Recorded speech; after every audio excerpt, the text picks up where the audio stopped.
नमस्कार, प्रणाम। कैसे हैं आप लोग? मैं बहुत ही अच्छा हूं। तो चलिए शुरू करते हैं आज का नवीन अध्याय।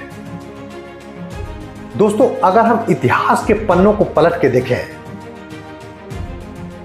तो एक चीज पूरे वर्ल्ड में हर एक टाइम में कॉमन दिखती है। जब जब लाइफ में जब कोई बड़े डिसीजन लिए गए, सोसाइटी में कोई बड़ा डिसीजन हुआ, तब उसके साथ एक चीज हमेशा कॉमन पाया गया, हर एक कंट्री में और हर एक एरा में। 1760 में यूरोप में इंडस्ट्रियल रेवोल्यूशन शुरू हुआ था। सब कुछ बदल रहा था। मानव सभ्यता एकदम करवट ले रही थी, एक ऐसे मोड़ पे थी जहां से सब कुछ बदलने वाला था। कपड़े बनाने से लेके लोहे बनाने तक, मशीन के कल पूजे से लेके स्टीम इंजन तक, इतना बड़ा ऐतिहासिक कदम था। लेकिन तब भी क्रिटिसिज्म ने साथ नहीं छोड़ा था। वहां पे भी क्रिटिसिज्म उस समय भी बहुत मजबूती के साथ खड़ा था। पहले एक चादर बनाने में 1 हफ्ता का समय लगता था। मशीन आने के बाद तो ये 1-2 घंटे में बन जाएगा। एम्प्लॉयमेंट का क्या होगा? एम्प्लॉयमेंट ही खत्म हो जाएगा, बेरोजगारी बढ़ जाएगी, इन्वायरमेंट रिलेटेड प्रॉब्लम हो जाएगा, इन्वायरमेंट के साथ छेड़छाड़ हो जाएगा। 1990 के दशक में अपने देश में सॉफ्टवेयर कंपनियां बहुत तेजी से बढ़ रही थी। आईटी रेवोल्यूशन शुरू हो गया था। बहुत ही जबरदस्त तरीके से हमारा कंट्री आईटी के क्षेत्र में अपना नाम दाम बनाने लगा था। लेकिन क्रिटिसिज्म ने यहां पे भी इस डिसीजन को छोड़ा नहीं था। अगर काम कंप्यूटर करेंगे तो आदमी का क्या होगा, ह्यूमंस का क्या होगा? हमारा देश जिसमें पॉपुलेशन इतना ज्यादा है, वहां पे अगर कंप्यूटर काम करने लगेंगे तो बेरोजगारी का तो और भी बुरा हाल हो जाएगा। बहुत सारा क्रिटिसाइज वहां पे भी हो रहा था। इतने पॉपुलेशन वाले कंट्री के लिए ये सब ठीक नहीं है। चलिए इसको एक कहानी से कनेक्ट करता हूं। तो ये कहानी आपने बिल्कुल सुनी होगी। हमारे एकेडमिशियंस शायद बहुत इंटेलिजेंट थे। उनको शायद ये पता था कि हम लोग लाइफ में जब भी डिसीजन लेंगे तो क्रिटिसिज्म का इतना सामना करना पड़ेगा।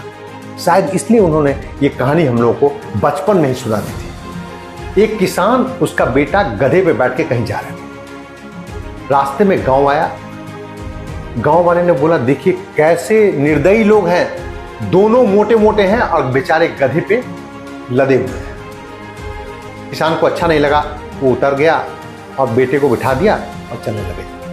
आगे फिर गांव आया। बोले, देखिए कैसा जमाना आ गया है, बेटा बैठा हुआ है और बाप बेचारा पैदल चल रहा है। अब बेटा उतर गया, बाप को बिठा दिया। थोड़ी देर के बाद फिर गांव आया। बोले, देखिए कैसा जमाना आ गया है, बाप खुद गधे पे बैठा है और बेटा जो है बेचारा इतना पैदल चल रहा है।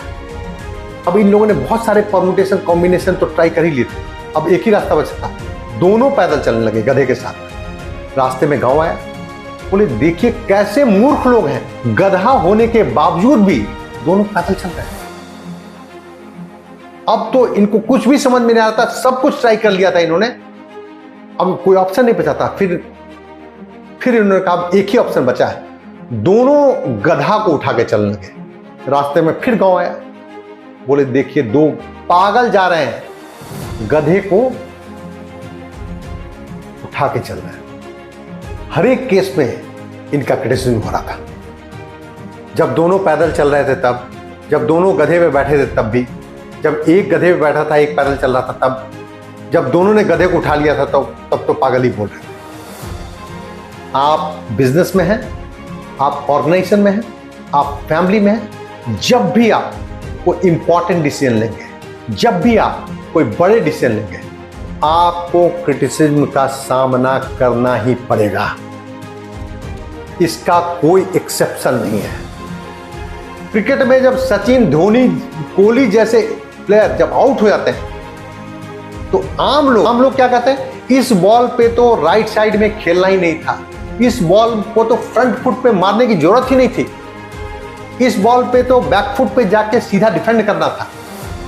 जिसने जिंदगी में कोई प्रोफेशनल क्रिकेट नहीं खेला, जिसने ना कोई इंटरनेशनल, नेशनल, स्टेट लेवल कभी कोई मैच नहीं खेला, स्टेट लेवल तो छोड़ दीजिए, district level, city level, school level पे मैच नहीं खेला, वो किसको क्रिटिसाइज कर रहे हैं? सचिन को, कोहली को, धोनी को।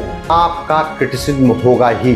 जब जब आप डिसीजन लेंगे आपको क्रिटिसाइज किया जाएगा, आप कटघरे में खड़े होंगे, सवालों के घेरे में खड़े होंगे, वहां जरूरत इस बात की होगी कि बहुत बोल्डली उस डिसीजन के साथ रहा जाए। Thank you very much. अपना बेहद ख्याल रखिए एंड कीप अपग्रेडिंग योरसेल्फ।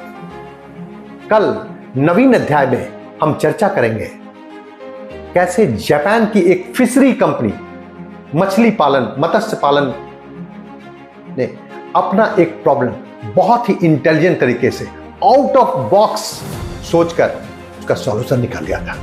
मिलते हैं कल शाम 6:30 बजे।